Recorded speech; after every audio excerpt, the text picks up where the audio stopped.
Hello, ladies and gentlemen. We are back, and we did not get the body off last night, but we did get all the body mounts cut and loose and everything. As usual, this car put up a bit of a fight. So right now, where I'm at is I have begun the process of jacking the body up off the frame. As you can see here, I've got the back up off, and we're gonna have to go a ways more yet because I want to be able to roll the frame and chassis out from under the body, and obviously that's not going to clear yet, so we've got a ways to go still. But essentially all I'm doing is using the old floor jack, stacks of wood, 2x4s, and just pushing it up. And originally I tried using the engine hoist, and I used some old bolts I had from the suspension through the body here, but they just, you can kind of see the angle there, they were just pulling inwards, and eventually they were probably going to tear the sheet metal. I tried that similar mentality up front here on these two tabs.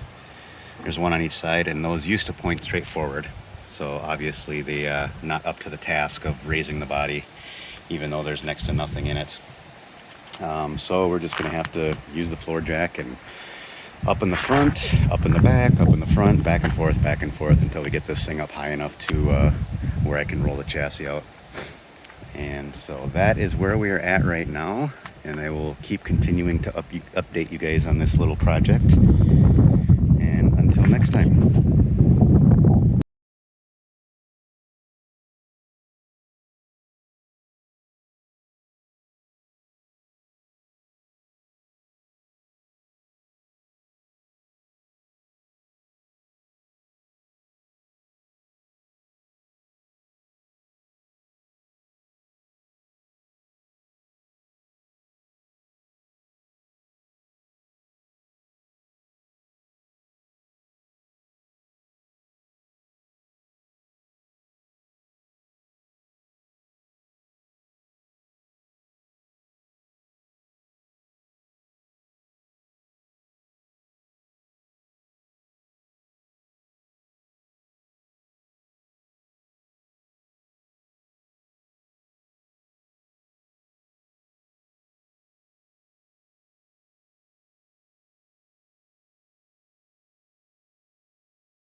All right, guys, as you were able to see in the time-lapse video, we've got this thing all lifted up and we should be able to clear the body now. The back tire is going to be close. If I have to jack it up another inch or so, I will, but for right now, we'll see where we get with that.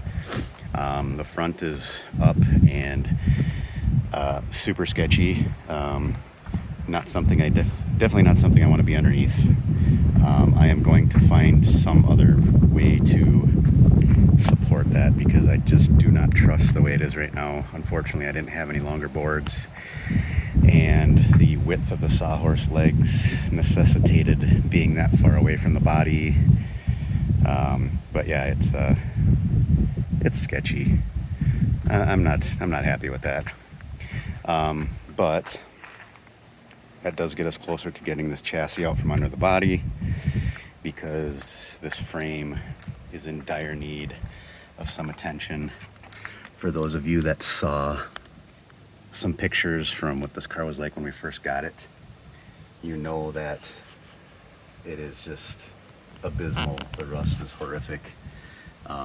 It was a DOT car for the Iowa Highway Patrol, or the Iowa DOT, and then after it was out of service, it's lived its life up here in Minnesota, so it has spent all of its life living through Midwestern winters, and it shows that in the frame. Obviously, you can see the parts that I have replaced and fixed and painted and whatnot. We'll give the frame that same attention just to keep it from continuing to flake into oblivion, because it's bad. So, but the back here, we've got that support as well. I'm not so worried about the back, but that front, you know, that'll make your butt pucker a little if you're underneath that thing. So I'll see what else I can do with that. But for now, here's where we're at, guys. And when it's time to roll the chassis out, we'll get some more video for you. Thanks. Well, apparently I lied. I found a 10-foot 2x6, and that gave me some warm fuzzies. That makes me feel a lot better than the two 8-footers I had on there that were barely hanging on to the sawhorses. So I did go ahead and just screw these together quick, because you can still see a bow in there, but before it was bowing really bad. And there was actually some separation between the boards, so just a little extra insurance there, but it should be fine. And now I actually have room to squeeze the tires in between the sawhorses, and this will work much better. So now we're gonna roll this rusty, crusty, dirty SOB out of here and get to work on that. So I'll kick up another little time-lapse video for that, so you guys can sit down and eat some popcorn and watch that in all its glory. Thanks.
And just like that, the struggle bus finally reaches its destination.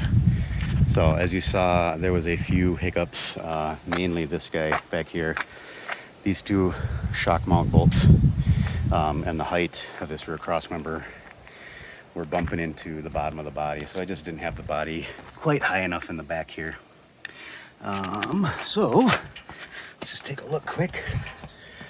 Rocker panels, obviously missing in action. Thank you, Iowa and Minnesota winters. You can see some of the undercoating in the corners here. It's all burned up. That's from when we installed the roll cage.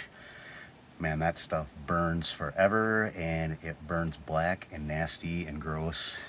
So just a friendly reminder, if you're going to be welding, that stuff's nasty when it burns. I mean, overall, the bottom of the car isn't terrible, mainly the rocker panels. But there's some items we're gonna, like, you know, stuff like this.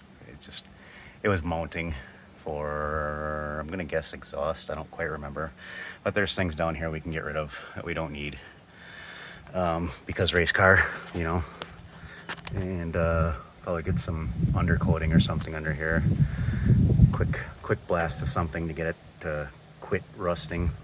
The rocker panels, I think I'm gonna just essentially cut them out, and we'll just fill in like a diagonal piece of aluminum or something there to fill that gap.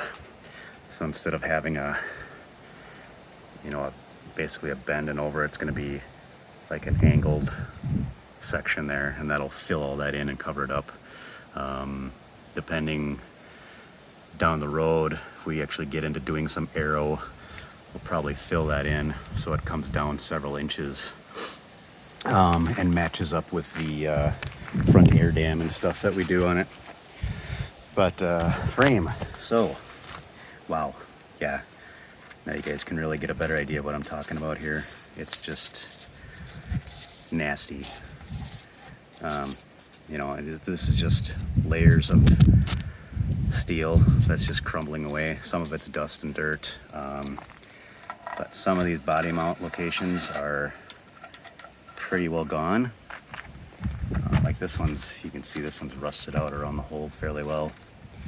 So it will probably be some patching. But I've got to get the body mounts out. Some of them just fell right out. Some of them are being stubborn.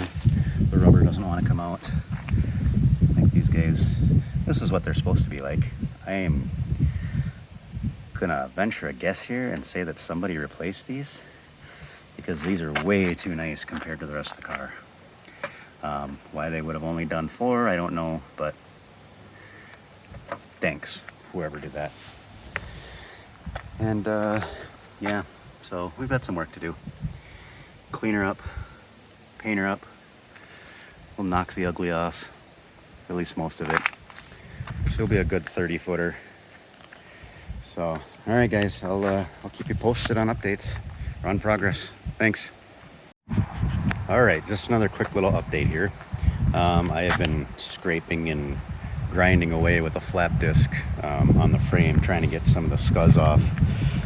So this is after just scraping it, getting all the loose stuff off. You can see there's still lots of chunks on there. And then this is after hitting it with the flap disc, kind of leveling things out a bit more. Definitely a lot cleaner. Still not pretty, but it does what I need it to do.